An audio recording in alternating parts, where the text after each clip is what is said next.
एक बार एक बहुत ही प्यारे जंगल में एक बहुत चालाक रंगीली लोमड़ी रहती थी। वो हमेशा दूसरों को धोखा देकर अपना फायदा सोचती थी। उसी घने जंगल में एक भोली सी भेड़ भूरी भी रहती थी। वो बहुत सीधी थी और हर किसी पर जल्दी भरोसा कर लेती थी। उसे लगता था जंगल के सभी जानवरों को मिलजुल कर रहना चाहिए। रंगीली लोमड़ी उसे खाना चाहती थी, इसलिए उससे दोस्ती कर ली और सबके साथ रहने लगी। रंगीली लोमड़ी कई दिनों तक भूरी भेड़ के साथ जंगल में घूमती, बातें करती और अपनी दोस्ती की मिसाल देती। जंगल में सभी को लगता था कि भेड़ और लोमड़ी की दोस्ती अटूट है, परंतु किसी को ये नहीं पता था कि भूरी भेड़ खतरे में है। एक दिन रंगीली लोमड़ी ने भेड़ को अकेले घास चरते देखा। उसके मन में लालच आ गया।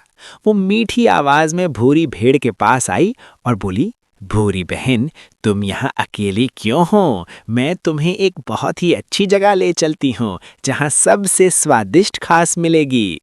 भोली भेड़ उसकी बातों में आ गई और उसके साथ चल पड़ी। दोनों जंगल में चले जा रहे थे और जंगल घना और भयानक होता जा रहा था। रंगीली लोमड़ी ने भूरी भेड़ के साथ दोस्ती तो कर ली, परंतु उसकी दोस्ती में चालाकी थी। वो हर बात में भूरी भेड़ को दोषी ठहराती थी और गुस्सा करती थी और बोलती, चुपचाप मेरे साथ चलो। भूरी भेड़ को समझ में तो आ रहा था, परंतु दोस्ती के नाते वो कुछ नहीं कहती थी। थोड़ी दूर जाने के बाद दोनों एक गहरी नदी के पास पहुंच गए। नदी का पानी तेजी से बह रहा था। रंगीली लोमड़ी आगे आगे चल रही थी कि अचानक उसका पैर फिसल गया और वो नदी में गिर पड़ी। वो डर के मारे चिल्लाने लगी, भूरी बहन, मुझे बचा लो, मैं डूब जाऊंगी। भूरी भेड़ बहुत दयालु थी।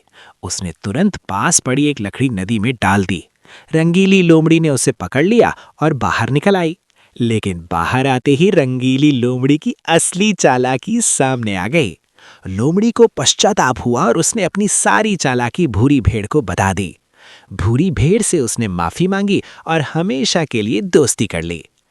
इस कहानी से हमें ये सीख मिलती है कि जो लोग दूसरों का बुरा सोचते हैं, अक्सर वही अपनी चाल में फंस जाते हैं।